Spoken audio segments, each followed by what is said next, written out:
Gurudeva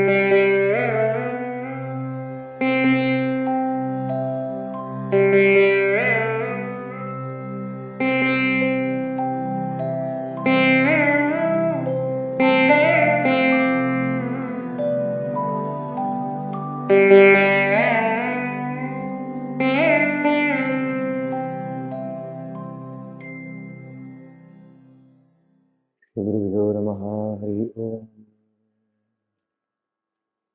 Guru Brahma Guru Vishnu Guru Deva Maheshwara Guru Sakshat Parabrahma Vismai Shri Gurave Yo Nityam Chidavadam Vajigma Rukma Vyamoha Tathitaranik Trinaya Mene Asmad Guruho Bhagavato Siddhaika Sindho Ramanujasya Charanam Sharanam Prapadhye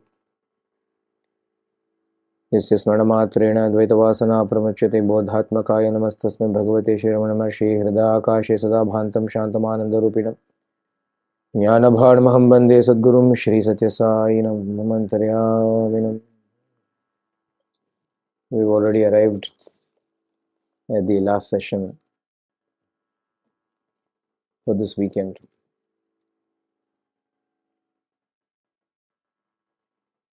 And we started on Thursday. We started with first understanding why we need Sharanagati. Life and all the endless troubles that it entails leave us with only two options. Either we find our own way out of this mess, or we seek help. To seek help, we need the wisdom to seek help, the courage to seek help, and the humility to seek help. But even if we have all of these things, the fundamental truth is that there is no free lunch. And so if we want someone to help us, we also need to be prepared to give something, give up something in return for that help. And what is this thing that has to be given up? We saw Ramana Bhagavan mention how everybody wants jnana, everybody wants moksha, and so on. And he says, but I tell them, you give yourself to me, and they are not willing to do that. How then can they achieve jnana or moksha? So we concluded that day that giving yourself over to the Guru or God is called Sharanagati. Then we explored the two types of Sharanagati, partial and complete, total. And we also saw that even though ultimately that state of complete, total and utter Sharanagati is the aim and the purpose of life, Bhagavan says, try it and see to partial Sharanagati also. Because even that works, and the reason it works is because God is most compassionate. He is very generous. So then we started to explore how the Sharanagati is to be effected, and we saw that there were 6 aspects to it, 6 limbs to it. First, the resolve, the right resolve to surrender. Then the giving up of everything that is inimical or opposed to your resolve to surrender. The great faith, which is even greater than God, we saw that faith is greater than God Himself, the faith that He will protect us. And choosing Him above all things else.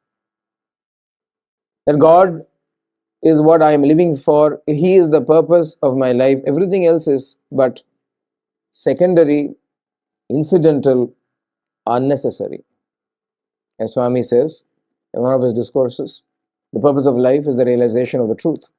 Everything else is secondary, incidental, unnecessary.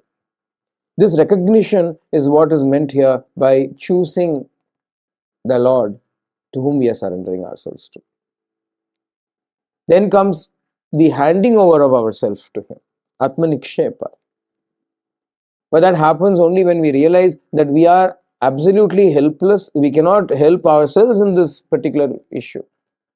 We cannot on our own get out of this misery or trouble. We need His help.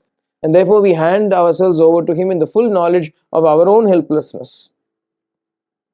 So these 6 become the aspects of Sharanagati. Together with all of these things, we will be able to accomplish it. From then we moved on to seeing what is the Lord's view of Sharanagati and what are the views of the devotees on Sharanagati. We brought the two together. We saw that the Lord in Ramavatara declare that he who has come to me with an attitude of friendship, not of surrender, but an attitude of friendship, him, even if he is filled with faults, I shall not refuse him, I shall not abandon him, I shall still take him into my fold.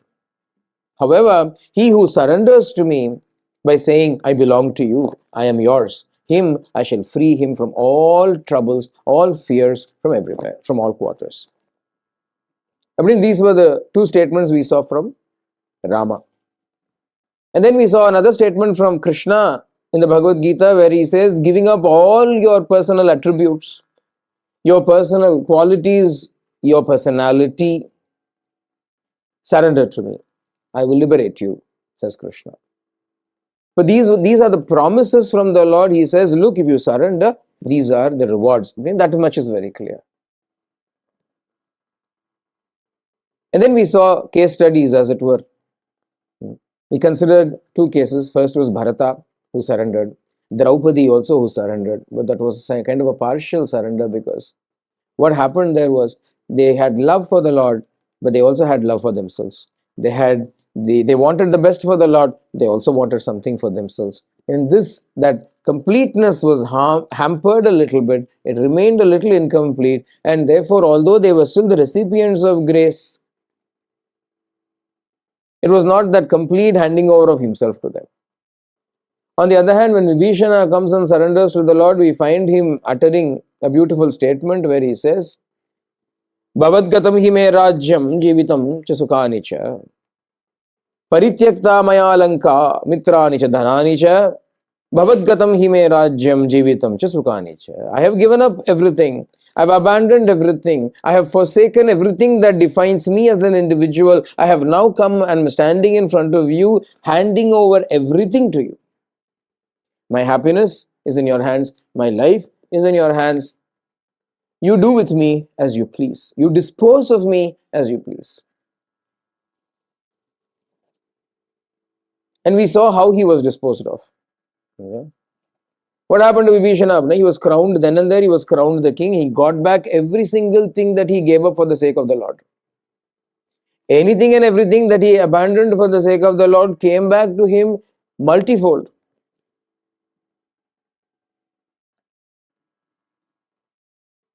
So those examples we saw, and then we moved on to the viewpoints of some of the great holy ones, the sages, the saints, the Mahatmas. We saw Bhagavad Ramanuja's words where he said, give me service. Give me service to you. Because if I do not have service, then I will wander away. Even if I have the right intention, even if I want to do the right thing, even if the spirit is willing, the flesh sometimes might be weak. And therefore, if you are not there to hold me in your hands, hold me, keep me close to you by giving me permanent and eternal service. Do this, now do this, now do this. Unless you keep telling me, so that I do not have any time left to indulge in my own private affairs, then I'm certain to be emancipated, because I will only be around you all the time, thinking about you all the time, surrendering to you all the time. I will not have any more time to focus on those little personality quirks of mine. I'll be kept always on my toes. So Guru, training. So give me service, when he asked.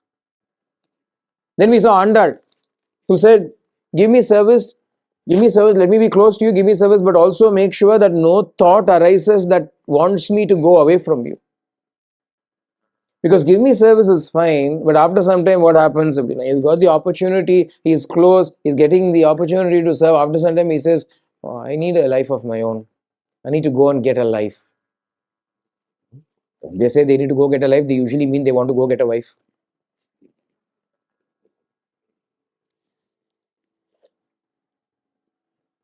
I need to get a life. No, I mean, that means I want to get a wife. Swami says in one discourse, he says, until you come to the Guru, you have got to make all efforts. But after you have reached the lotus feet of the Guru, you do not need to do anything except, there's only one thing that you have got to do. What is that now? Squashing the tendency to drift away from him. Yes, after you have come to the Guru, there is only one thing that you've got to take care of. It is to squash the tendency to drift away from him, to move away from him. Because in all earnestness, he may come. I've seen a number of people who have given up everything and they've come to stay in Prashanti. But they come with a certain expectation. They come with a certain idea in their minds. And when they come and settle down, none of those ideas gel. They don't match. So they become frustrated. They become disappointed. No, they can't wait to get out of that place. But they can't because they've burned bridges. So they are stewing in their own despair and their frustration. What good is that for anybody? That is the tendency to drift away. Because our human minds are notoriously undependable. Isn't it? Notoriously so. We have made many times, we have all made the right resolves. Many times we've all wanted to do the right thing. We've even firmed up our resolves and said, this time, I'm going to do it. We have made resolutions, and what has happened to all of those resolutions? They've all ended in dissolutions. All our resolutions have ended up in dissolutions, and we've gone back to our usual delusions. Because the tendency to drift away, it is something that automatically comes into our mind. After some time, we feel bored. How many times will I hear the same discourse? How many times will I keep doing the same thing? I want to have something different. That vasanas are there. Adanala Andal says, Matrenam Kamangal Matru. She says, look, Krishna, Lord, I don't trust myself to be steadfast in my devotions to you. But right now, at this point in time, I know I want only you. So capture this moment. You capture this moment, you use this moment. Right now, I'm praying to you. Hold on to me, never let go of me. Looking at my current sincerity, you will be moved enough to hold on to me. Then I'm saved. If I let go of this opportunity, the same sincerity will not come back the next day. But now if you hold on to me and keep me chained to you, as it were, I cannot escape. I do not wish to escape. She confesses him. Then we saw Manikavachakar's viewpoint, where he said, I was living a life worse than that of a dog.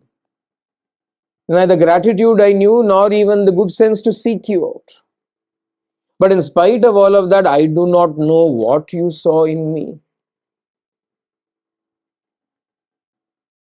Labham ni ihapara labhamil yanai utru labhamenutranai Arunachala. Then Ramana Bhagavan is asking Arunachala, hey Arunachala, you are the prophet of all the three worlds. Me, I'm of no use, no value, worthless. What gain did you accomplish by coming and taking hold of me? I don't understand. What use am I to you? Labhamil yanai. I'm of no value, I'm of no use to you. You, on the other hand, are of inestimable value in all the three worlds. In spite of that, you come and chose me. We cannot understand the logic that goes on in God's mind. Why did He choose us? We do not know. In fact, we don't care. It is good enough that we have been chosen. We are happy enough that He has decided to shower His grace upon us. No questions asked now. Otherwise, He might change His mind. We don't want God changing His mind. So he said, I am living a life worse than that of a dog, but you came on your own and you took hold of me, you took charge of me. After that moment, no. Is there any reason for me to analyze or investigate into the power or authority that I have in this life? Everything is in your hands. Everything is now in your hands. Therefore, it is not up to me to analyze all this. You do with me as you please. You keep me at your feet. You send me out into the world once again. I cannot say anything about it. I will not say anything about it. You do what you want. Manikavachakar says, and Ramana Bhagavan refers to this particular verse of Manikavachakar and says, in that he shows this is the very essence of Sharanagati. Ramana Bhagavan uses this example.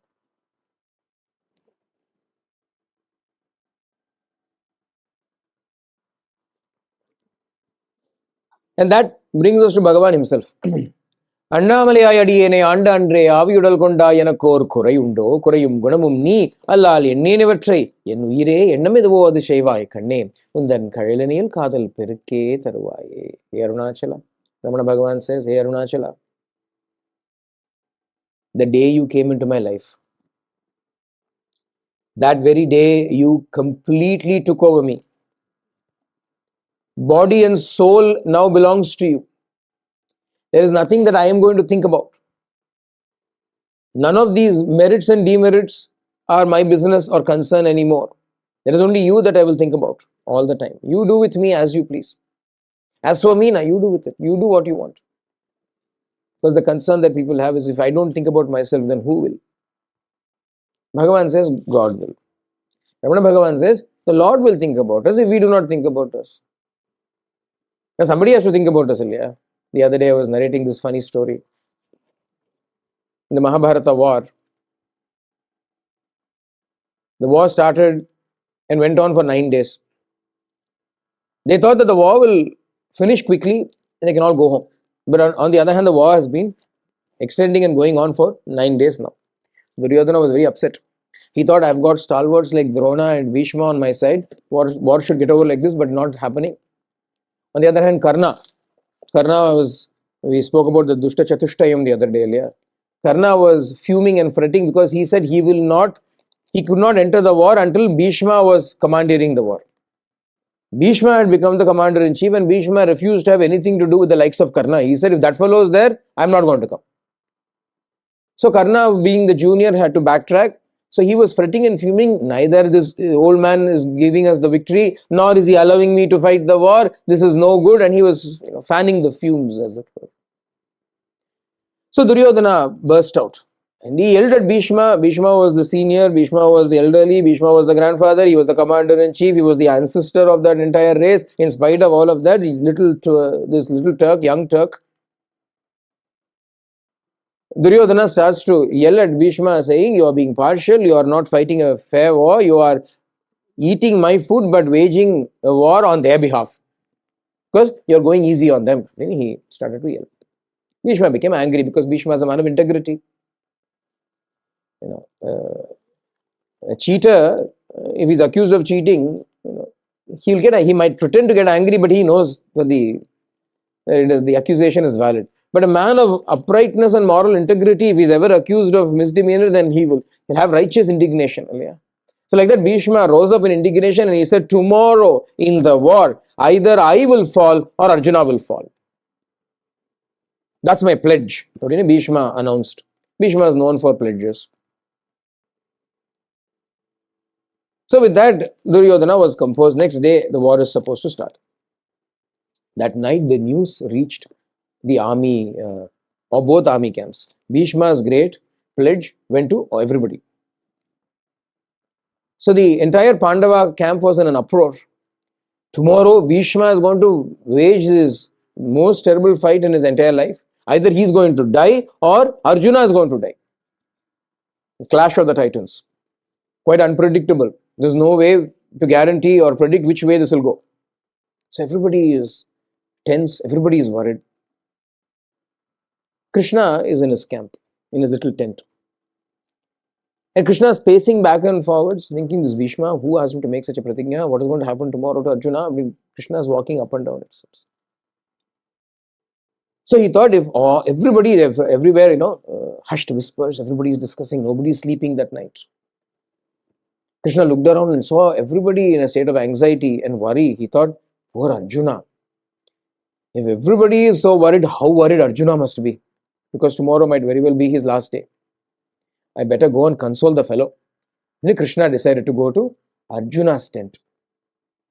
So as he's going near Arjuna's tent, everywhere there is hushed whispers, everybody is discussing, and Krishna expected at least a small lamp will be lit inside the tent. Arjuna will be worried, pacing back and forth, and loud snores are coming. In the entire camp, he was the only fellow who was sleeping. Who? Arjuna was sleeping, fast asleep, snoring away to glory. And as Krishna nears the tent, the snores are louder and louder, like going near an ocean. Ultimately, unable to bear it, he enters, barges into the tent to find this fellow happily fast asleep. Krishna could not take it, gave him a smack, and he said, "Wake up! Wake up!" So Arjuna woke up. What? Is it daybreak already? No, it is still midnight. Why did you come and wake me up at midnight? Go to sleep, Krishna. Krishna said, "How are you able to sleep? None of us are able to sleep. Did you not hear about Bhishma's vow?" Yeah, I heard about Bhishma's pledge. Having heard it, how are you able to sleep? None of us are able to get a shut eye. We are also worried. We are also anxious. I am so worried and I am so anxious. How are you sleeping? Arjuna said, that is precisely why I am sleeping. When I have got you to worry about me, why double up on worry? When I have got you to look after me, why should I not sleep happily? Sir. This surrender, we may think is very hard for us to do. Isn't it? We may think it is very hard for us, but actually it is very easy, and I guarantee each one of you, I'm fairly certain each and every single one of you has already done it many times. Do you know when? When you get onto the flight to travel somewhere, when you sit in and you put on your seat belt and you're waiting for the flight to take off, and all the safety announcements are made, where they will tell you, in the unlikely event of an emergency, anything or emergency, what's going on? The safety lights will come on, masks will drop, and if we land on water, then please leave all your belongings and don't carry your personal effects. Put off your high-heeled shoes. They will give you all these instructions, and you're thinking, are we going to fly or going to crash? What is going on? After some time, we sort of tune it out. No, we don't listen to it because it's not very nice to listen to. They like to preface it nicely in the unlikely event of an emergency. But nevertheless, they'll predict all kinds of things. But after all that is finished, the captain will come on air. And then he will say, I am the captain, blah, blah, blah, and so on and so forth. And this is this. And he will say, and we'll be taking off shortly. So sit back, relax, and enjoy the flight. This is what he will say. He will say, now sit back, relax, and enjoy the flight. These are code words actually. They specifically use this language. I read somewhere that these are actually code words. Each of those words means something to the crew for them to prepare something. So sit back, relax, and enjoy the flight. And the moment the pilot says, sit back, relax, and enjoy the flight, we sit back, we relax, and we forget about unlikely events of emergencies. We instead switch on the in-flight entertainment, we get food and drinks, and so on and so forth, and we try to enjoy the rest of the flight. Yes or no? Or are you there sitting there, gripping the seats, thinking, when am I going to crash, when am I going to crash, when am I going to crash? No. So what have you done? You have actually very easily, very effortlessly surrendered. It's a night flight. Overnight flight. Are you going to keep awake the whole night? No, because you know, and fingers crossed, you hope that the pilot is awake. And your confidence in you is, as long as he is awake, I can sleep. If he is awake, I can sleep. You are willing to trust a mere human with all of his possible frailties and weaknesses and other physical and mental issues. You're willing to trust your life into his hands. And when he says sit back and enjoy the flight, you're willing to do so. When he is flying, you are willing to go to sleep without a concern. And yet when the Lord says, I will take care, I will look after you, for some reason we do not have within us that surrender to him, that belief in his words, and say we cannot afford to sit back, enjoy and relax this flight of life. Think about it. It is not something we have not done. We've done it several times, if I might add. Every time we've flown, we've gone through the same routine, this rigmarole. And we've not worried because we've trusted the pilot. The ordinary Sarathi, we are trusting. What about Sanatana Sarathi? The eternal charioteer of our life, the eternal pilot of our... What is there to worry? No worry, only hurry. That is the motto of life. No worry, only hurry. When hurry is there, there is no need to worry. That's why Swami says, why fear when I am here? We all know that statement. But how many of us know the meaning of that statement? How many of us feel the essence and the meaning of the statement in our very lives? That is why Ramana Bhagavan says, I have nothing to think about. I shall not think about anything else. I won't be thinking about pros and cons, merits and demerits, advantages and disadvantages. Nothing. I shall move as you make me move. ईश्वरः सर्वभूतानां हृद्देशे अर्जुन तिष्ठति भ्रामयन् सर्वभूतानि यन्त्रारूढानि मायया तमेव शरणं गच्छ सर्वभावेन भारत तत्प्रसादात् परां शान्तिं स्थानं प्राप्स्यसि शाश्वतम्. Two beautiful verses in the Bhagavad Gita, which I might add, Ramana Bhagavan preferred these two verses even more than Sarvadharman Parityajya, the other verse that I mentioned. Because these verses indicate what it means to surrender. What he says here is, the Lord says, I am seated in your heart. I am seated in all hearts. And seated in all hearts, what do? I make you move like a machine. I make you do whatever it is that you're doing. And you are simply moving like a machine that has been moved by the operator. So simply surrender to me and enjoy peace. Shantim, param shantim, you enjoy great peace. He says, look, I am the one who's driving your life. So you sit back, you relax, and you enjoy the ride. Is what the Lord is saying in this particular verse. You know, Tameva Sharanagacha Sarvabhavena Bharata Tat Prasadata Param Shantim Sthanam Prapsasi Shashvatam. Hey Arjuna, you surrender to this indwelling Lord in every way. Let him do with you as he pleases. You enjoy the ride. You will enjoy Shanti. You will enjoy peace. You will enjoy peace. So Arjuna says, why should I not sleep when you are awake? Why should I worry when you have a plan? We are living for ourselves. That is why we are worried about our life. If you are living for God, you will not be worried about your life. God will be worried about your life. Because you are part of God's plan. And if He has got more things to be done with you, well, He will keep you in a fit state to do all of those things. So all we have got to do, as Ramanuja prayed, as Andal prayed, is to say, Lord, I am thine, at your disposal. Do with me, use me as you see fit, use me as an instrument. The moment we hand ourselves over to Him as instruments, then it becomes His responsibility to look after the instrument, isn't it? You have a musical instrument, you have a violin. You're the owner of the violin, you play the violin. So, whose responsibility it is to look after the violin? Is it the violin's responsibility or the violinist's responsibility? He will buff it and clean it and tune it and keep it safe. Sometimes he will, when he's not using it, he will loosen the strings. When he's using it, he will tighten the strings.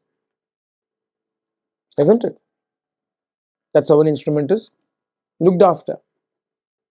We want to become instruments.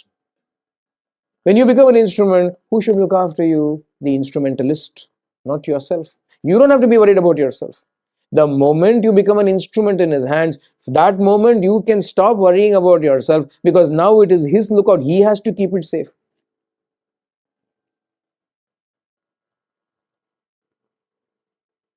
Yeah? Bharatiyar, Subramanya Bharati, a very famous nationalistic Tamil poet, no? He sings a song. He sings a beautiful song. நல்லதோர் வீணை செய்து அதை நலம் கெட புழுதியில் எறிவதுண்டோ சொல்லடி சிவசக்தி அப்படின்னு நல்லதோர் வீணை செய்து அதை நலம் கெட புழுதியில் எறிவதுண்டோ. Oh, Divine Mother, will somebody make a beautiful veena and then throw it into the dust, ruining it? Will they not look after it and keep it safe and use it wisely? Like that, he says, I am a veena like that. I am an instrument of yours like that. Don't let me lie fallow. Use me. He says, but when we are being used by the Lord, will He also not look after us? We may not have gratitude. He has gratitude. Not that He needs gratitude. We, on the other hand, should be thankful that He is choosing to use us as instruments. But in spite of that, what is His nature? Even though He is bestowing the greatest favor and grace upon us by using us, He will still thank us. So He has got that amount of goodwill and gratitude in Him that He will never forget even the smallest thing that we have done. I already told you about the story of how Draupadi gave a small piece of cloth, and for that she was given reams and reams of saris when she needed it, because Krishna knew, I received this from you, I will give it to you manifold. Is He not going to look after us then? Why do we still be so concerned about ourselves? Because we are not able to surrender ourselves to Him. We are not able to give ourselves over to Him and saying, I belong to you. Now I am your lookout. You look after me. What will happen then? There was a lady who had never had one single successful childbirth. She would become pregnant, and as the pregnancy progresses, some complication will arise and the pregnancy will be terminated. She had this a few times. Then the next time she conceived, when was pregnant again, she said, I'm not going to take a chance. I'm going to go to Puttaparthi. I shall go to Prashanti and I shall be there in Swami's presence and have the child delivered there in Prashanti. And she came. She had this great faith and confidence in Swami. She said, if I'm there, Swami will look after me. And she came. The months rolled by. It was coming close to term. This was not now, this was old days of Prashanti. Even the general hospital at that time was a very small affair. There was no such thing as super speciality hospital. General hospital was there. If you had a fever, they'll give you crocin.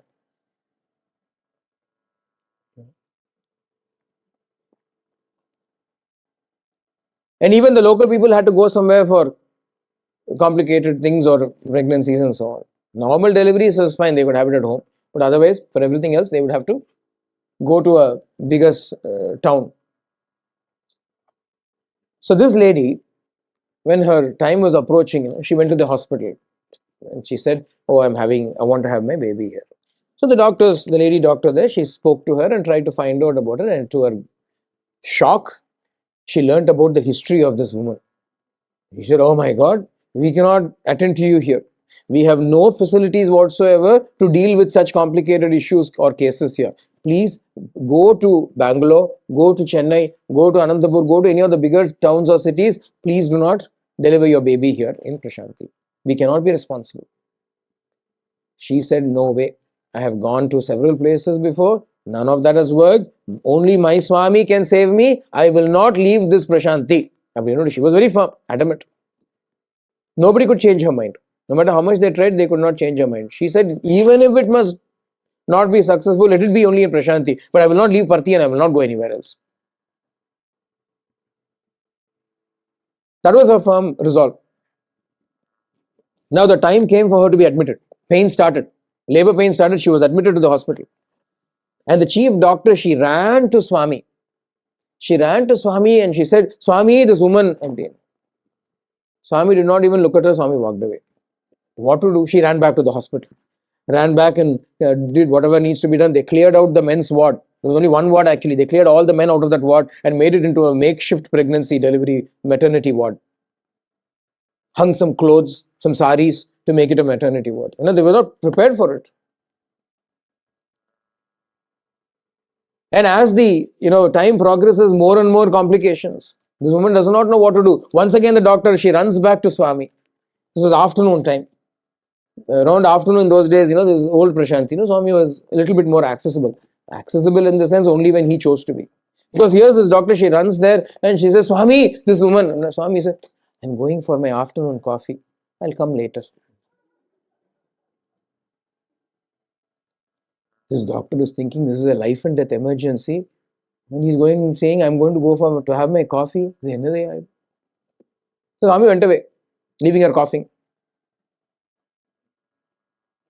So she rushes back. Doctor has been ping-ponging like this. She rushes back to the hospital, to the ward. And the child is coming out. And the child is born, but stillborn. Meaning, child has died. A dead child was delivered. Now, how to tell this, break this news to the mother? They have not yet told the mother how to break it to her. She had come with such faith. This doctor, on the other hand, is lost in a quandary. She went to Swami a couple of times. Swami did not respond. He said, I'm going to have my coffee. What am I going to do? The doctor is on tenterhooks. And suddenly there is a bit of a noise. Everybody is flustered. What's happening? Swami has come. So Swami walks in. Swami walks straight in and she looks, Swami, the child. I know. He walks in. He creates vibhuti and applies it to the child. And the moment he applies it to the child starts to cry. The child starts to cry. The child has come back to life. The child that was born dead comes back to life. And then looking at the shocked and flustered doctor, Swami says, what to do? This is Swami saying, what could I do? She had such faith in me. She had surrendered completely to me. According to her prarabdha karma, the destiny that the child should have been dead. But she surrendered completely to me and had such faith in me. What could I do but reverse her destiny? I brought the child back to life. Swami said. What else could I do but reverse her destiny and bring the child back to life, because that was the amount of surrender and faith that she held in me. I could not do anything else. I am helpless against such surrender.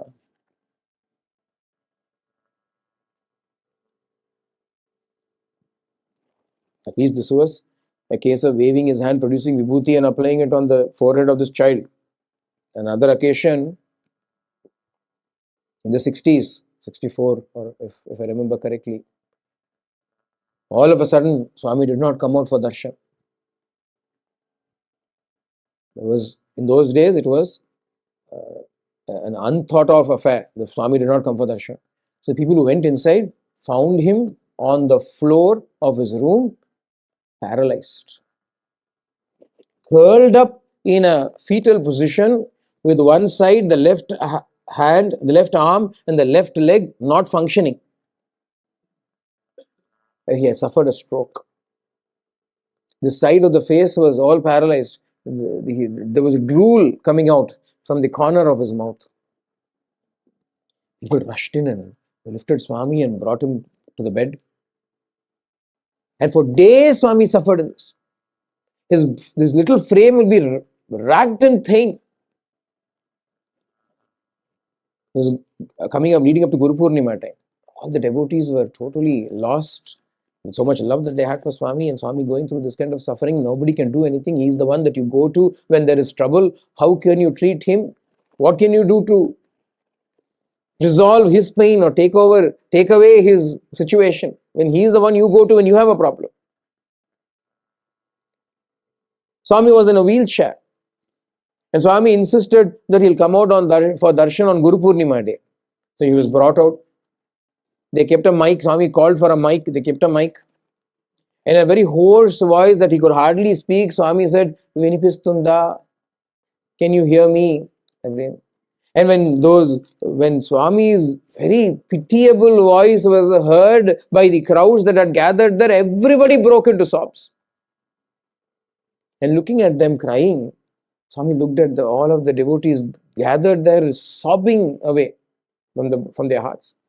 And looking at all of that, Swami asked for a glass of water. They brought the glass of water. Swami dipped his right hand fingers into the water and sprinkled them upon his left side of the body, and then shook his hand, shook his leg, and stood up and started to give a discourse.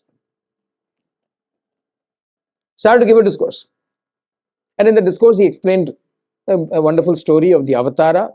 We've all heard of that story, Bharadwaja Rishi, and how he goes to Kailasha, and all of those stories. But later on, Professor Kasturi went to Swami. After Swami has become all right, Professor Kasturi went to Swami. Swami, never again. Please don't do this again. We were almost dead. We cannot bear this kind of thing again. What happened, Swami? Why? So Swami said, see, there is a devotee of mine. He has completely surrendered to me. It was in his destiny to get all of these attacks. He had strokes and multiple heart attacks. Strokes and heart attacks at the same time coming one after the other for this man. There is no way he would have survived it or been able to bear that pain. But what to do? He had surrendered to me. So I took over all of that onto this frame so that he can survive.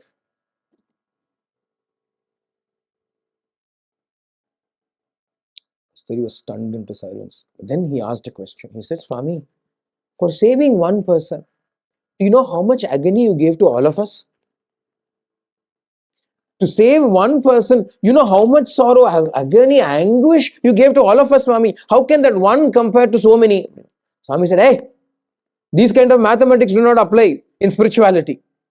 This is what Swami said. These kind of numbers and maths do not apply in spirituality. One, many, these do not care. If one person has surrendered, then I will do anything to protect him.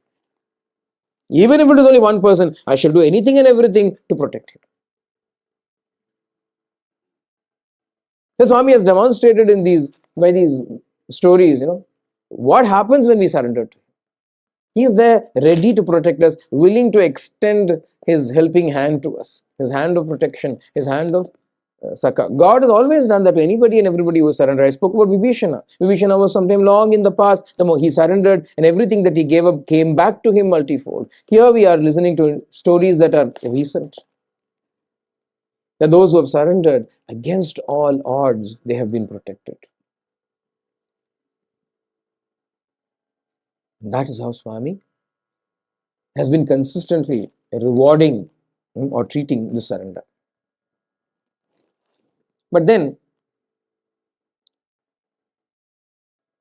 what or how does Swami define surrender? So we've spoken so much about surrender. We've spoken about how Swami is willing to protect those who have surrendered to him. In fact, Swami claims to be totally helpless against those who have surrendered to him. He can't do anything but protect them. But what does it mean to surrender? In 2007, Swami conducted an Atirudra Mahayajna in Chennai. There were two Atirudra Mahayajnas that were conducted when Swami was there. One was in Prashanti itself. The second one was done in Chennai, in Thiruvannamayur. And at that time, Bhagavan had come to Chennai. He was staying in Sundaram. And he had brought along with him some of the students, some devotees and so on. So on one occasion, every evening, the students were all nominated to give talks in front of everybody, address the gathering. So one particular occasion, one particular student had been chosen to deliver the talk the next day, the next afternoon. So that evening, the previous evening, when they were all sitting there with Swami, and they were all having dinner with Swami. So Swami inquired, who's speaking tomorrow? Who's speaking tomorrow? So then this boy said, oh Swami, I'm the one who speaks. Emi matladtavu? What will you speak about? What is your topic? Swami, I'm going to speak about Guru. Swami as our Guru. Swami as the Guru is the topic I'm going to be talking about. Guru ante emi? What does Guru mean? So this boy has prepared a speech. So from that speech itself, he calls out, he says, Swami, our Shastras say, our sacred texts state that the Guru, the word Guru, is made up of two syllables, Gu plus Ru. Gu stands for Gunatita. Swami Channadda. All this is what Swami himself has said in so many Guru Purnima discourses. So Swami get chudna. He's telling Swami what Swami has told him. Swami, Gu means Gunatita, one who is beyond all attributes. And Ru stands for Rupavarjita, one who is without a form, beyond a form. So Guru is one who is beyond attributes and beyond forms. Alanti valani ఎవరైనా నా చూసావా? Swami asks, have you seen any such person? అలాంటి వాళ్ళని ఎవరైనా చూసావా? Have you seen anybody like that? But this boy did not know what to answer. Who's asking this question? Swami himself was asking, have you seen anybody like that? So he said, Swami, you. He folded and Swami, you are verily the Guru who is beyond gunas and rupa. But Swami said, Kani naku rupam unde, but I have a form. How can you call me beyond form? I have a form, naku rupam unde. So then this boy did not know what to or how to answer, because Swami was contradicting the definition of a Guru that he has given. So then this boy really cleverly replied and he said, Swami, meeku rupam undina lekapoyina meere maaku Guru. Whether you have form or no form, you are my Guru. He said, Swami smiled. And then changed the topic, looked at everybody around and said, I know, నాకు తెలుసు, మీ అందరి మనసులో చాలా సందేహాలు, డౌట్స్లు ఉన్నాయి. ఈరోజు అన్నీ clear చేస్తాను, అడగండి. Swami said, I know many of you have many doubts in your minds. Today, you ask those questions, I will clear all of your doubts, clear all of your queries. Ask. Swami said. Everybody was trying to ask some spiritual questions and getting answers from Swami. The turn of this boy came, the boy who's going to give a speech tomorrow, who's been speaking all this time. His turn came. So then he asked Swami a beautiful question. Swami, Sharanagati ante emi? He asked Swami, what is Sharanagati? What is the meaning of Sharanagati or surrender? So when this boy asked this question, Swami put a question back to him. And Swami said, Sharanagati ante నీకేమి అర్థమైందో ముందు అది చెప్పు. You first tell me what you understand by Sharanagati. And Swami asked him. So then this boy said, Swami, from what I have read and what I have heard and understood from other people, elders have told me, it is offering my everything to God. That is surrender. He started to say, offering my everything to God is surrender. He started. Immediately Swami cut him and said, God does not want anything from you, sir. Offering my everything to God is surrender. Swami immediately cut him off and said, God does not want anything from you, sir. What are you going to give him? What do you have that he needs? What do you have that he does not have, first? And more importantly, what do you have that he would care about? What do you have and what is he going to do with it even if you do give it to him? Isn't it? They say that those who have cats in their house will know this. If the cat loves you, it will bring dead lizards, dead birds and place it in front of you. What are you going to do with it? A cat is going to have the food. What are you going to do with a dead lizard or a dead rat? Barbecue it? Like that, whatever we can offer to him are like the dead rat that a cat brings to its owner. What is he going to do with it? Yeah. So Swami says, God does not want anything from you, sir. And Swami himself then started to explain what is Sharanagati. And this, as far as I am concerned, is going to be the crux of this entire few days that we have been discussing. You may then ask, why didn't you start with this and finish off on the first day itself instead of pulling it down to it? But unless and until we are prepared, you will not be able to receive and implement this gem, this nectar of instruction. Amritopadesh. Swami says to this boy, at every point in time, if you remind yourself, whatever is happening is good for me, then you have surrendered to me. This is Swami's definition of Sharanagati. We've seen so many definitions, so many interpretations. But here's Swami's own definition of Sharanagati. Swami says, if at every point in time you remind yourself, whatever is happening is good for me, then you have surrendered to me. Swami continued to explain. Swami said, do you know how to drive a car?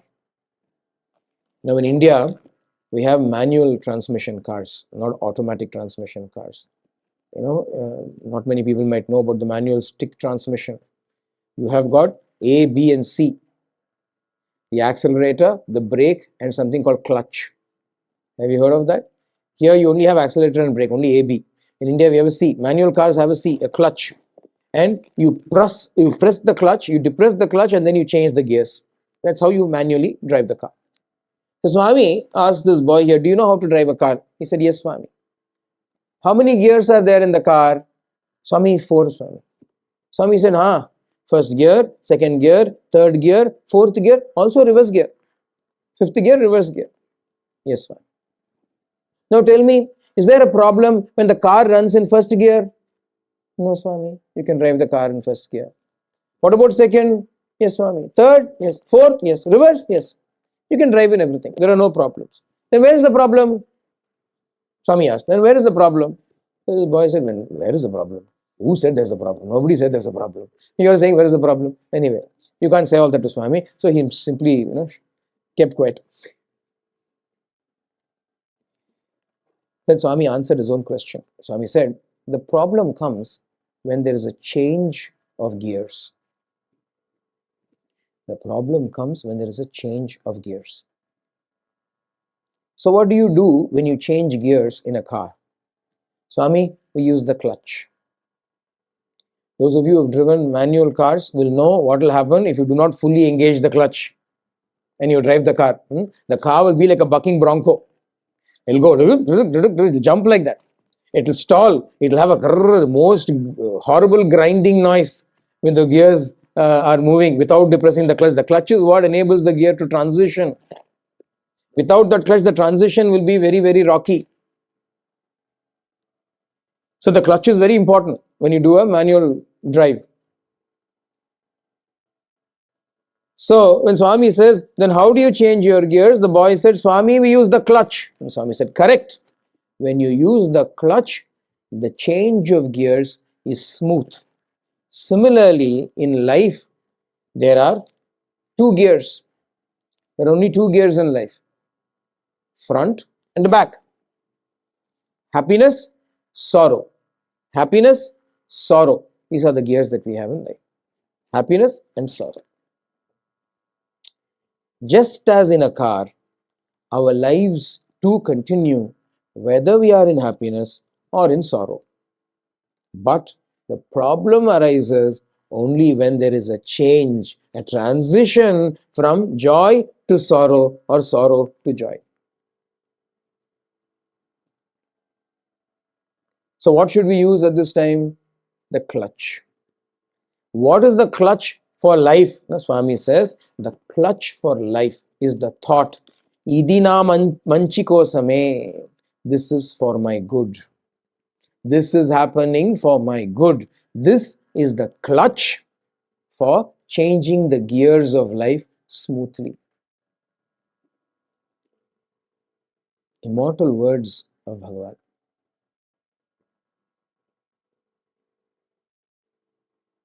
In life, there are only 2 gears, joy and sorrow. We can continue with life while we are happy. We can also continue when we are sad. But when the changeover happens, when the transition happens, that is when we are disturbed. We are used to sorrow. Yeah, see, we're very resilient that way. What will happen to us? Many times I've said this. A man went to an astrologer.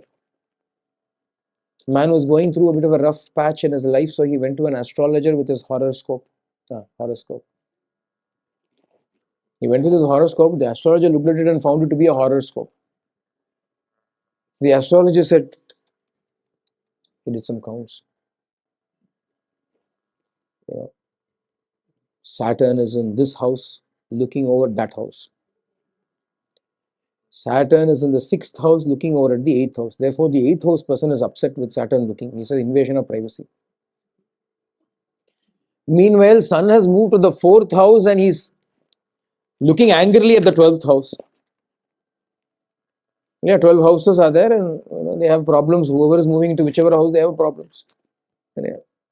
Even if we don't move house and stay in the same place, these fellows keep moving around. And as they move, they don't move happily. They sometimes they have inimical people. They'll go next to those who they don't like, and they fight, and we suffer as a result of their fighting. In fighting, la nama kashtam. So the astrologer looked at all of that and he said, look, this fellow's in that house, that fellow's in this house, so on and so forth. He said, so this man said, in the end, tell me what. He said, so the result of it all is, for the next 1 year, things don't look very good for you. They look very, very bleak. I'm afraid for next 1 year, there is only suffering in your life. It's very bleak. This man was a bit of an optimist, power. A good man. He was the half cup full fellow, not the half cup empty chap.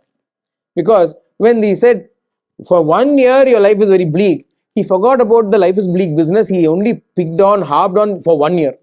So he caught hold of that and he said, so after 1 year? What about after 1 year? The astrologer looked up, once again looked back at the horoscope, calculated a little bit more and looked up and said, after 1 year, you will get used to it. After 1 year, you will get used to it. That is how your life is going to be. You will get used to it.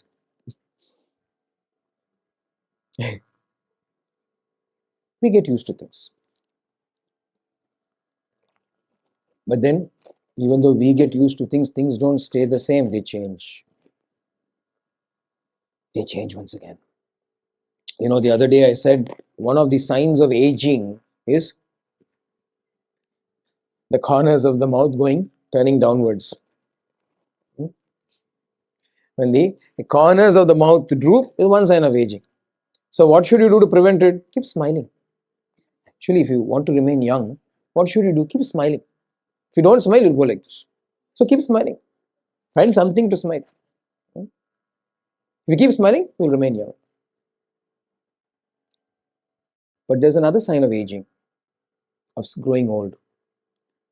The inability to adapt to change.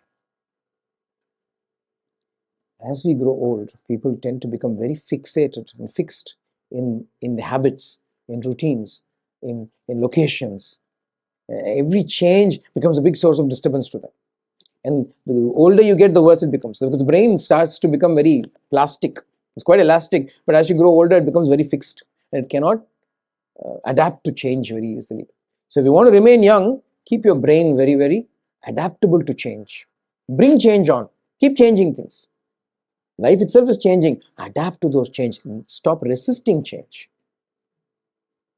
The more you resist change, the more you are getting older. Premature aging. Accept change. Embrace change. Because change is the only thing that does not change in life. Everything else is changes. Change alone is the only certainty in life. Life will change. Isn't it? Life will change. Constant change. What is here today is gone tomorrow. Don't see how this place used to be. Do you remember how we used to drive in from that road through all of those pastoral kind of farms? Now it's all gone. Change. It's a huge big road. We come. All of this is going to become a development. Life is filled with change. In our own lifetimes, we have seen so much change. We change. Our bodies change. Our minds change. Our ideas and opinions change. Our knowledge changes. The more adaptable we are to change, the happier and the younger we will be. The more we resist the change, the more we are fighting, the more negativity we are creating, the more friction we are creating within ourselves. We are bringing on misery upon ourselves by resisting change. You will find that the change itself, the changed event itself is not a problem. It is your fear, your resistance to that change that creates all this problem. In the end, when it finally happens, you will find it is not such a bad deal at all. And you realize, I resisted in vain.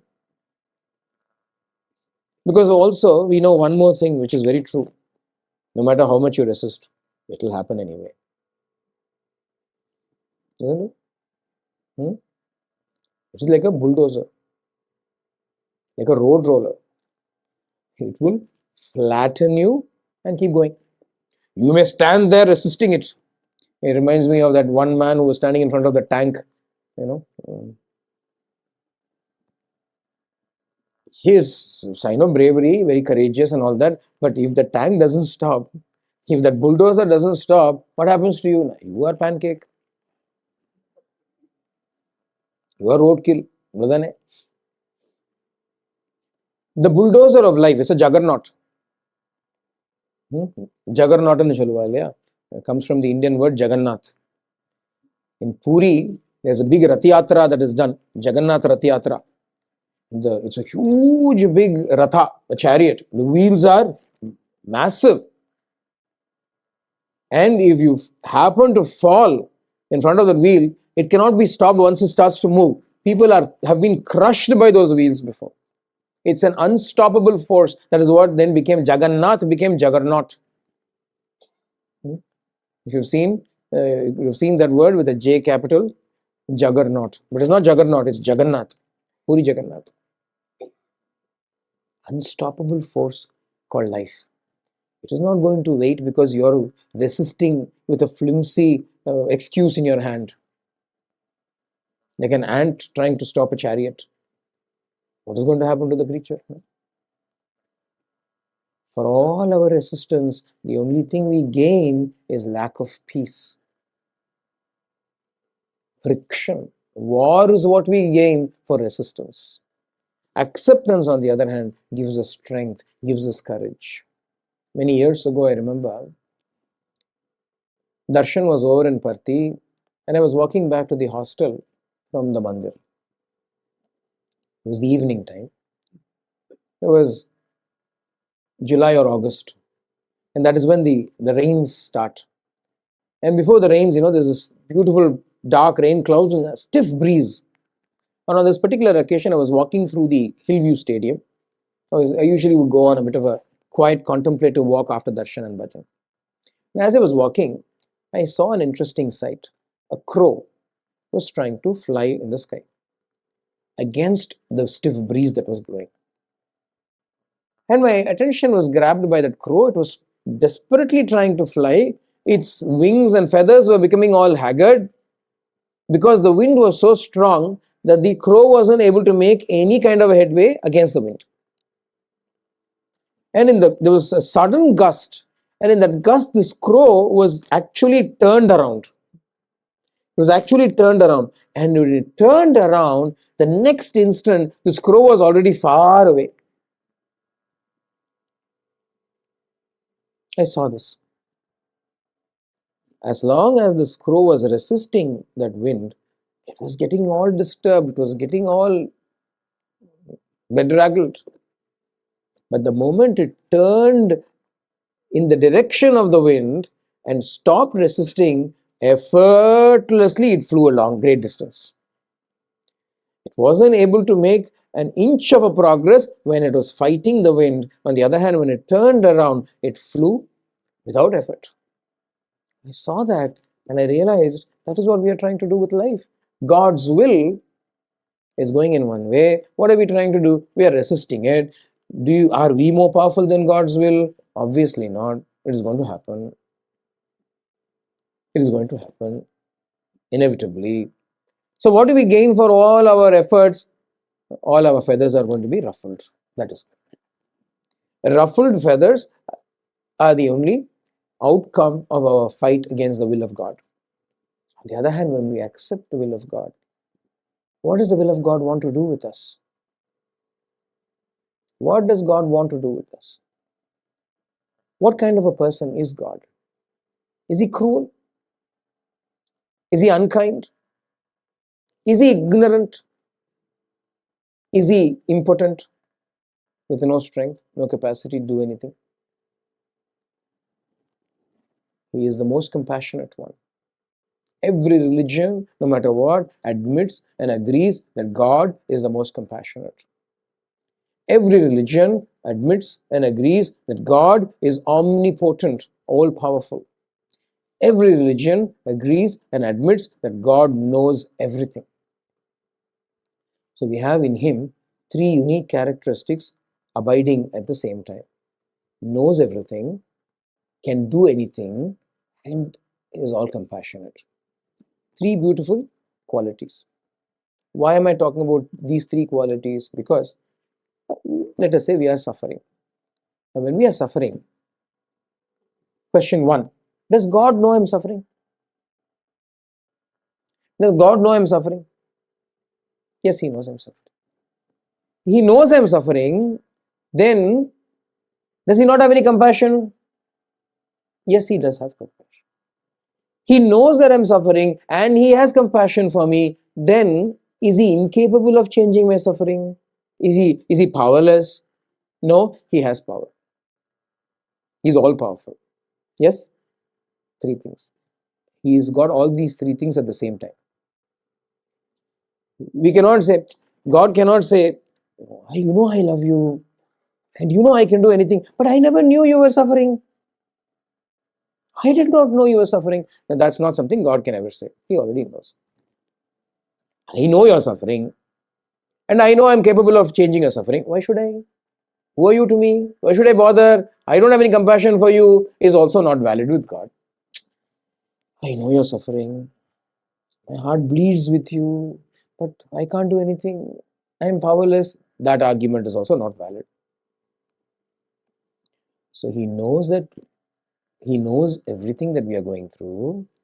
He is filled with compassion for us and he is capable of changing anything in spite of all of that. If he allows us to endure something, then the question we should be asking is, what is your plan, God?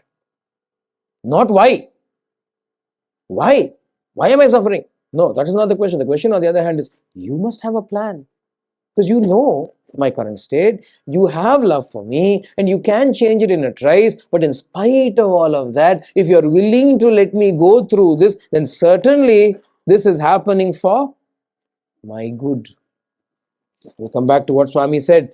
Idina manchi kosame. This is happening for my good only. It may not appear as though it is for my good, but it is happening for my good because God is compassionate, God is all-knowing, and God is all-powerful. If the all-knowing, all-powerful God and all-compassionate God has chosen for this life for me, these events in life for me, then He is doing it because of His compassion, because of His knowledge, and because of His power. What is there for us to complain about? What is there for us to resist in this? Eti jerigina idina manchi kosame. No matter what happens, it is happening for my good. This is the mantra. This is the clutch. This is the crutch that we lean upon. This is the clutch we use when we want to change the gears from joy to sorrow or sorrow to joy.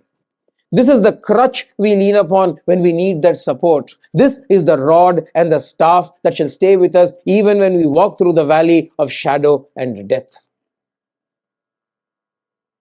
What is it? The crutch, the clutch, the mantra. It is happening for my good. My Lord is allowing this for my good.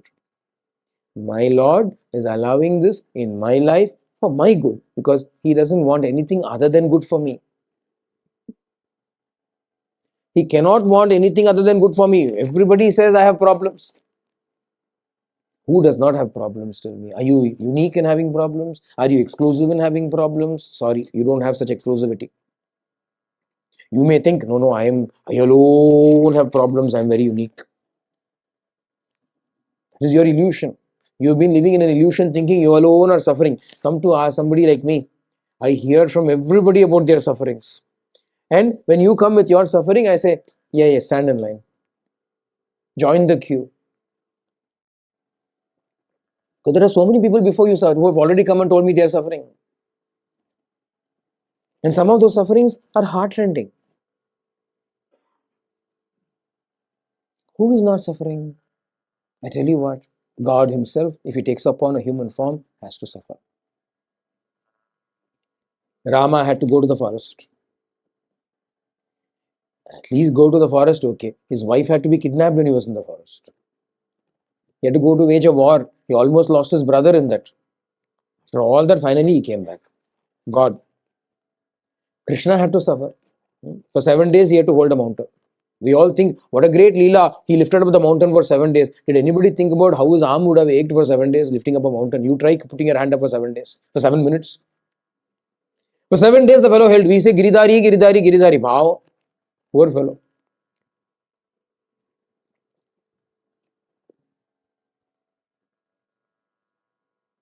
As I was saying this morning, in the Garden of Gethsemane, the last night, and Jesus is sitting there with his disciples, and Judas says, Lord, I have some work to do. Bye-bye. And he's gone. What is he going to do? He's going to bring the Roman soldiers to arrest Christ. Arrest Jesus. I will not call him Christ yet.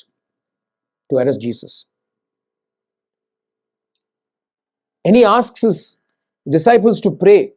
Let us stay awake and pray. Because he knows this is the last night you're going to spend with me. Be awake and pray. So he's praying, they are sleeping. They are snoring. He wakes them up. Hey, pray. Lord, the spirit is willing, but the flesh. Flesh is a bit weak and wants to sleep. So he decides, he moves away from them. All this is described beautifully in the Bible. He moves away from all of them and goes to solitude, goes to a separate, isolated spot. And there he communes with the Lord. Abba. He calls out to the Father, Abba, oh my Father. I know what is going to happen tomorrow. Oh, what a bitter cup I have to drink from tomorrow. Oh, I wish that this cup would be lifted from my lips. If I had a choice, if I had an option, I do not want to be crucified tomorrow. I wish this cup, I don't have to drink of this bitter cup tomorrow. But, and until that moment, he's Jesus the Nazarene. He's Jesus the Nazarene. He's Jesus the man born in Nazareth, who says, I don't want to suffer any more than the other fellow does. I don't want to suffer. But then there's a transition that happens. In the transition, Jesus the Nazarene becomes Jesus the Christ, the Savior. You know what he says? But thy will be done, O Lord, not mine. I know I'm going to be crucified tomorrow. I know I'm going to be I'm going to be alongside murderers and thieves. For what? For preaching your word, for preaching the kindness and love. For all that I did for you, I'm going to be crucified tomorrow. Instead, he doesn't rail and rant against God and say, I've done so much for you. This is what you're going to reward me, inshallah. Instead, he says, thy will be done, O Lord. Knowing full well what is coming. We do not even know what is coming. And we are already resisting. Knowing what is coming, he says, thy will be done, O Lord, not mine. In that moment is when he becomes the Savior, the Messiah, the Christ. That's why in every church we find the crucified Christ. Because the crucifixion does not merely and only represent the fact that he bore our sins and so on and so forth. More than that, that moment represents his absolute surrender to the Lord, to God. And so what happens when he surrenders? 3 days later he rises up. Surrender has never failed. Surrender has never failed. For having surrendered, he did not go under 6 feet under. 3 days later, he arose and ascended to the heavens to be known forever as God himself.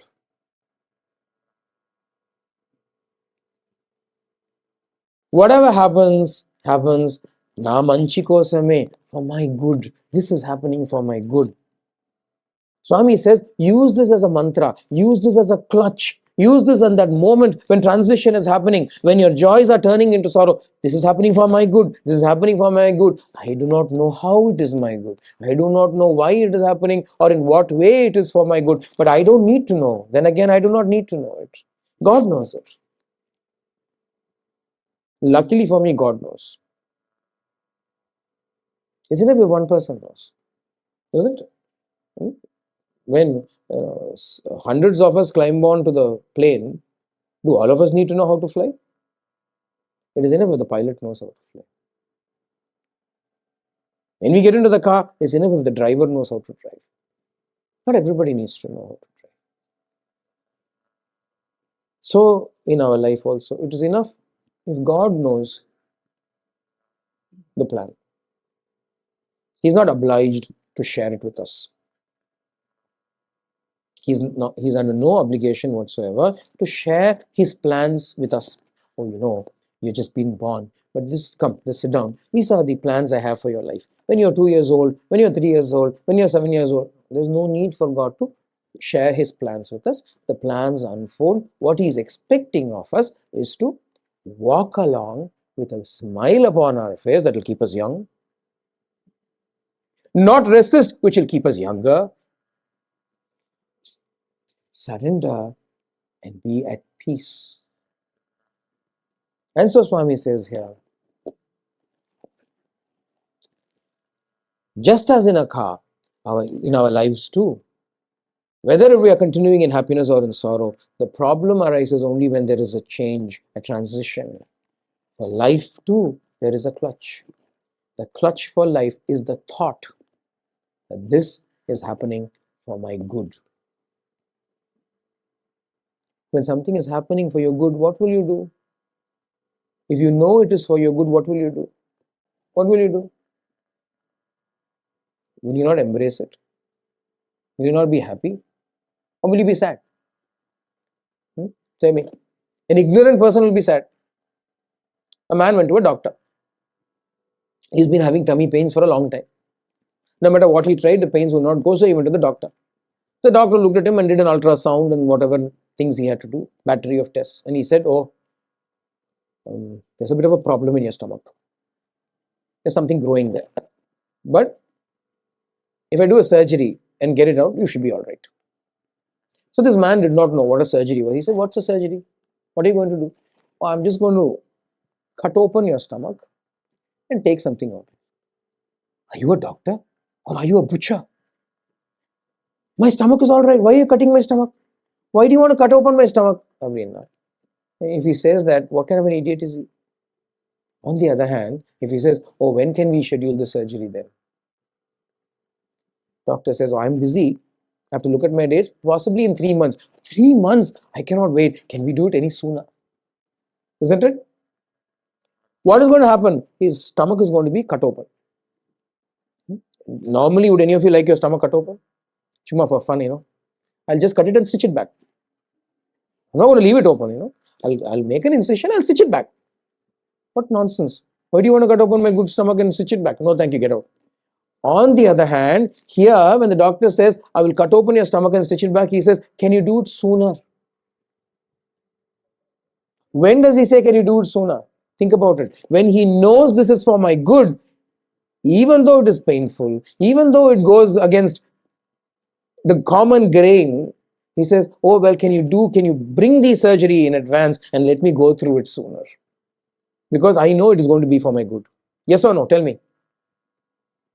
You tell me now, are you the idiot in the story? Or are you the wise man in the story? The idiot in the story says, why would you want to cut open my stomach? No way, I'm not agreeing to let you cut my stomach open. You're a butcher, not a doctor. You have no compassion. Are you a doctor? You're a butcher. Sometimes we tell that to God. God, do you not have any compassion? Why are you cutting open me in this manner? Why are you putting me through this? Why are you letting me go through this in life? These are the questions we ask. And in asking those questions, we are about as idiotic as that man who accuses the doctor of butchery when all he says is, I will do a surgery. We will laugh at that man without realizing that he is who we are. He is who we are in life.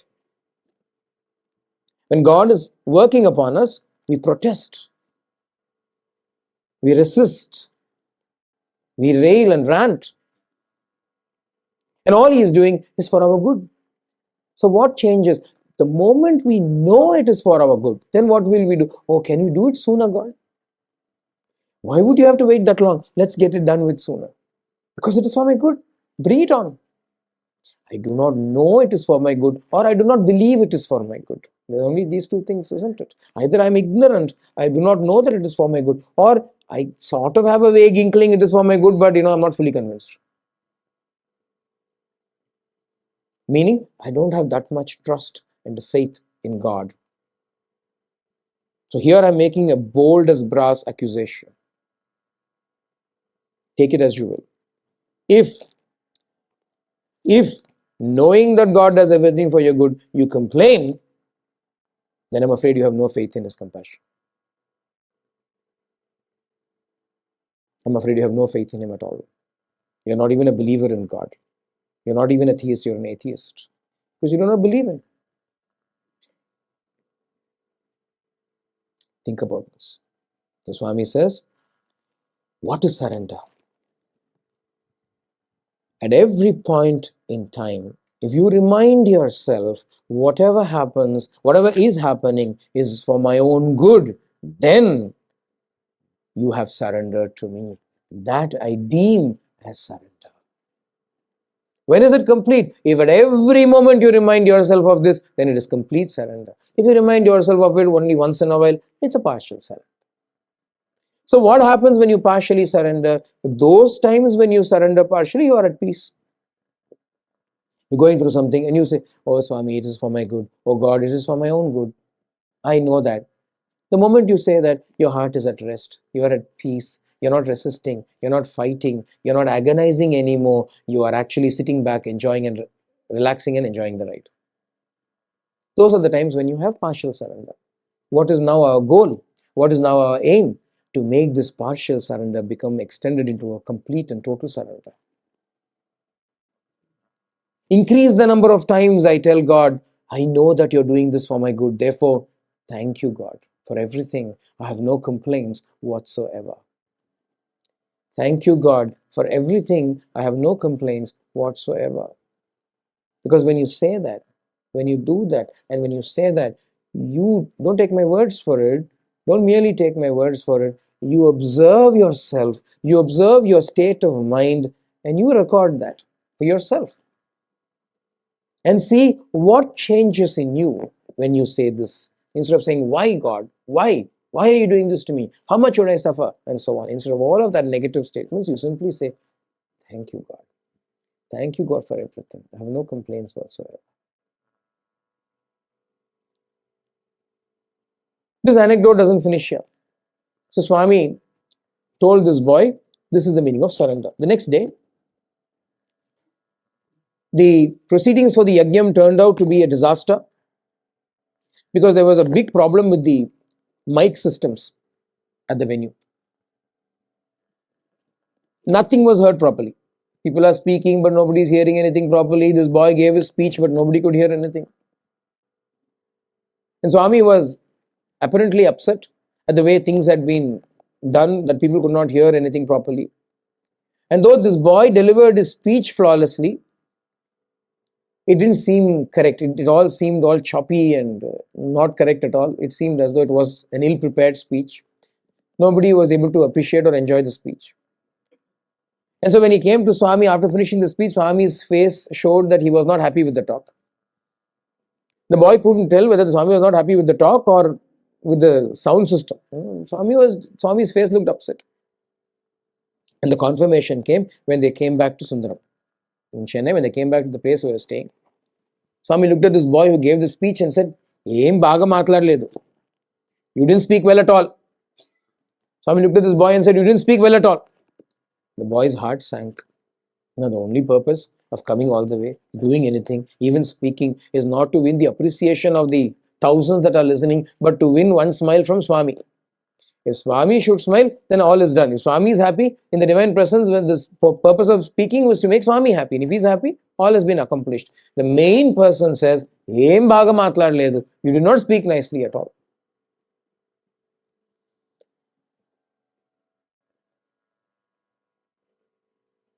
He did not even want to go for dinner with Swami because he was feeling so upset and bad, this boy. But ironically, it turned out the seating arrangements, when they were all done, he was made to sit right next to Swami. He had no heart to even look at Swami.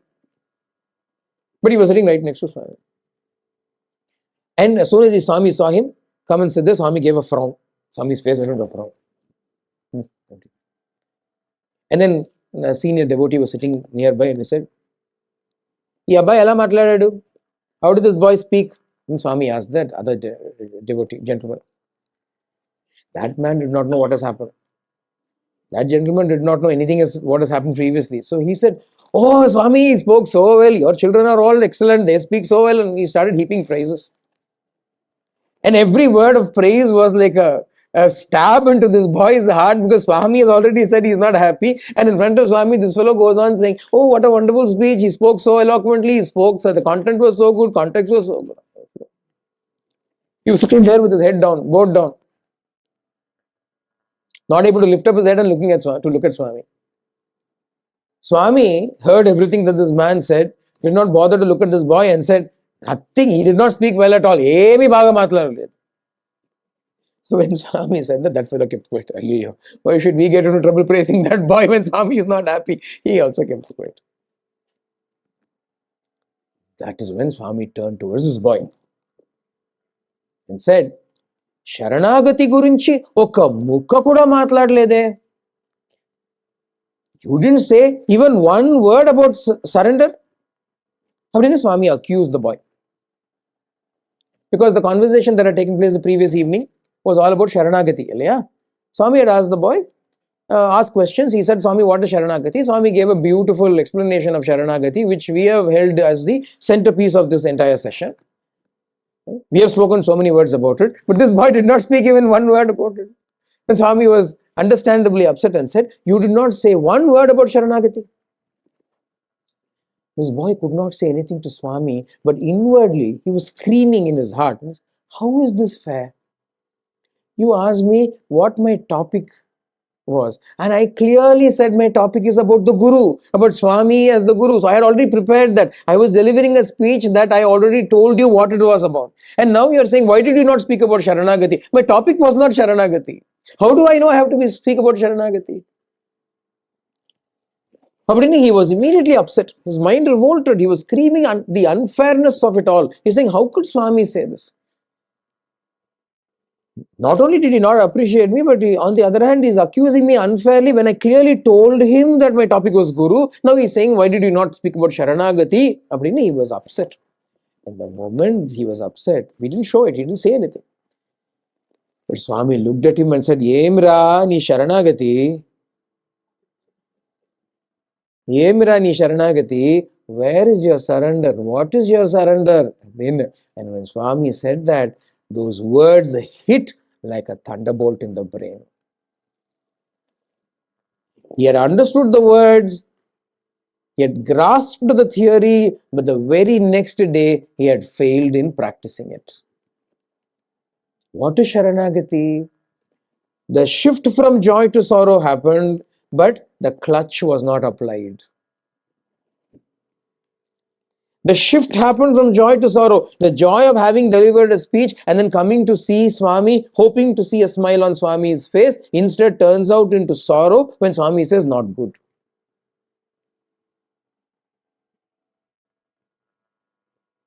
He comes back hoping something can be salvaged. Somebody praises him. In spite of that, Swami puts that person also down and says, "No, no, he did not speak well." No hope at all. And then when he is upset, Swami says, "Where is your Sharanagati? What happened to your practicing of Sharanagati? Why did you not apply the clutch when your situation turned from joy to sorrow?" This is the mark of an excellent teacher. He not only teaches the theory, but immediately tests our practice on it. You say you have problems in your life, but I tell you, those are all God giving you an opportunity to prove your surrender to Him. Every problem is an opportunity for you to prove to yourself, not to Him really. God already knows whether you've surrendered or not. He doesn't need to examine you, test you, and then come with the results of the test. He already knows, because He is the indweller of your heart. Seated as He is in your heart, He already knows the value and the level of your surrender. But you do not know it for yourself. You think, "I have surrendered to God. I have surrendered to God." And God says, "Oh, have you? Have you really? Well, here's something for you. Here's something for you. Now let's see. Munch on this and show me how you've surrendered." And then the moment it comes, we do not apply the clutch. What is the clutch? It is happening for my good.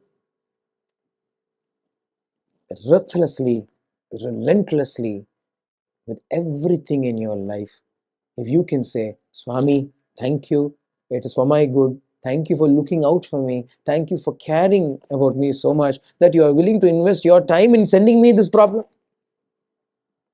No? A problem has to be finely structured. No? If you have a problem in life, it's not just random. It has so many repercussions. It has so many causes. It has a duration. There are so many associated things around it. So what does that mean? God has sat down and planned all of those things out for you and then says, here is your problem. Isn't it? Then God is thinking about you.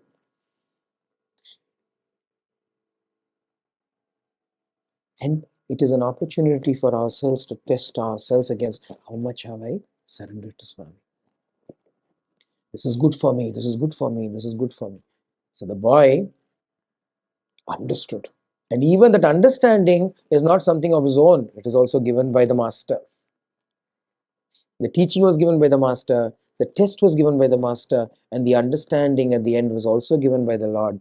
And when inside, internally, when that awakening happened, when that insight happened, aha, I have failed in putting into practice what I just heard the previous day. I did not apply the clutch in my life and say, this is happening for my good. Your brain says something. Don't go by your brain. Don't go by your mind. Go with the heart. The mind says, oh, this cannot possibly be for my good. How could this be for my good? I ask anybody and everybody will say this is a terrible thing to happen. And the mind will say. What will the heart say? Pay attention to the heart. No matter who you are, it doesn't mean you don't have to be a jnani to know this. Your heart will always speak the truth.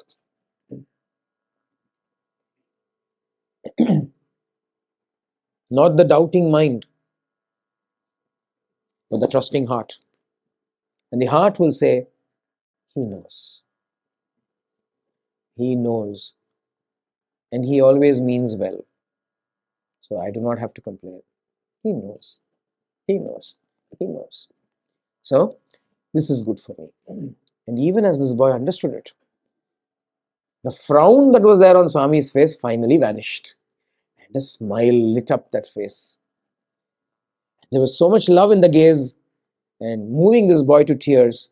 And he went and fell at Swami's feet and said, Tappu అయిపోయింది Swami, క్షమించండి. I made a mistake, Swami, please forgive me. And Swami smiled at him and said, your speech was very good. Your speech, very good.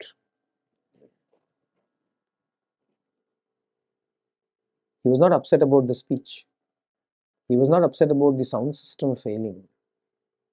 He was upset about the inability of this child to put it into practice what he was taught. Somebody else did not ask this question. He asked the question, what is Sharanagati? The answer was entirely for him. And in spite of that, the very next day, he could not put it into practice. That made Swami upset. Oh, why did you not know that? And the moment he realized the truth, immediately Swami's face blossomed into a smile. And the very same thing that he had said twice already, Em baga matladledu, Em baga matladledu. Swami said, Baga matlada, you spoke well.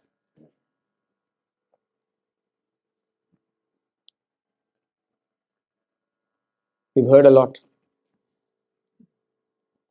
We traveled through the ages. We met many sages. We went all the way to Treta Yuga. We even went to Krita Yuga, we met Brahma and came. Remember? We spoke about the very time of creation when Brahma was told to do what he needed to do. We went right to the beginning of creation and we came all the way to 2017.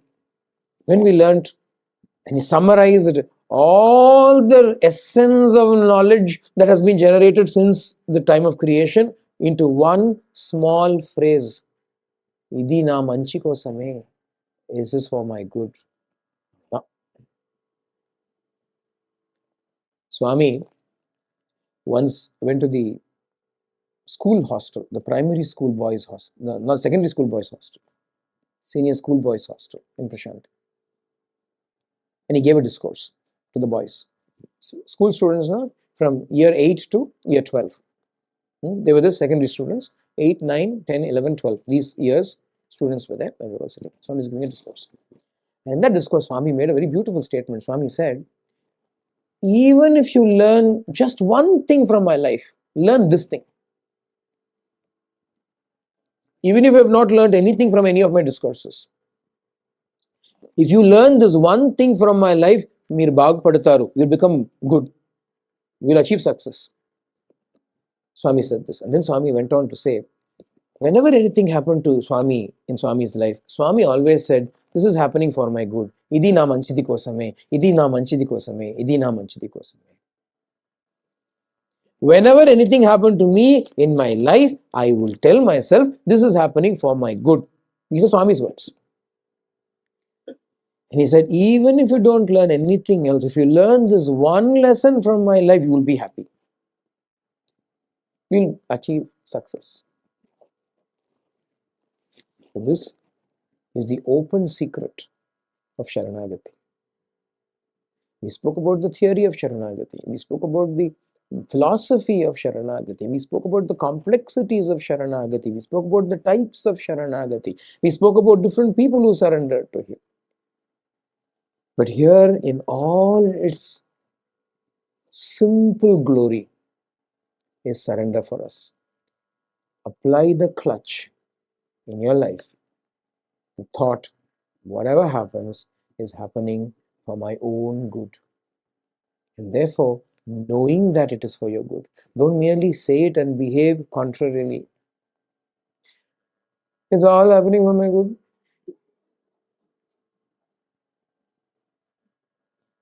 I don't know why my good has to happen like this. Other people have good happening in different ways. My good alone has to happen in this way. Why can't God give me good like they are having good? Why is my good like this good? That's not how it works. If you believe it is for your good, embrace it. If you really truly believe that God is doing whatever He is doing for your good, then have a smile upon your face. Have gratitude in your heart. Enough of the attitude. Have gratitude instead. We generally show attitude to God. What do we really need to show? Gratitude to God. Gratefully, from the heart, heartfully tell Him, thank you, God, for it. I have no complaints whatsoever. Make it a mantra. Make this the clutch, the mantra of your life. It is happening for my good. You're doing it for my good. You're doing it for my own well-being. You're doing it for my own welfare. I don't understand it is my ignorance. I don't realize it is my stupidity. How can I blame it upon your wisdom? You in your infinite wisdom know this is good for me. Just as the doctor knows that cutting open this person's stomach is good for him in the long run. And in my stupidity, I might resist. But that's me. How can I pin or blame you because I'm stupid? Instead, I have to trust your wisdom. I don't need to become wise. But if I trust your wisdom, then I know I'm wise. So we'll stop here and give thanks to God for bringing us together here in this place after a long time. Many years have passed. We were supposed to have a Saptaham here in December 2020. But again, so many things happened. Sydney went into lockdown. At that time, we had actually driven up from Melbourne to attend the Saptaham here. We had come here. The very next day, we stayed one day, and the next day we drove back to Melbourne before the borders of Victoria would close, lest we should get permits and so on and so forth. But that is also for the good. That is also for the good. This hiatus is for the good. Now that we've come together, that is also for the good. It is all part of God's infinite wisdom and His infinite compassion. There's nothing for us to complain about. So let's give thanks to God for bringing us together, for keeping us together, for allowing us to share His glory in this beautiful satsang that we had over the last few days. Giving gratitude to Him with our extreme gratitude and thankfulness to the Lord, we will offer this session at His lotus feet. सर्वे भवन्तु सुखिनः, सर्वे सन्तु निरामयाः, सर्वे भद्राणि पश्यन्तु, मा कश्चित् दुःखभाग् भवेत्। लोकाः समस्ताः सुखिनो भवन्तु, लोकाः समस्ताः सुखिनो भवन्तु, लोकाः समस्ताः सुखिनो भवन्तु। ओम शांति शांति शांति। हरि ओम तत्सत्। श्री साईश्वरार्पणमस्तु।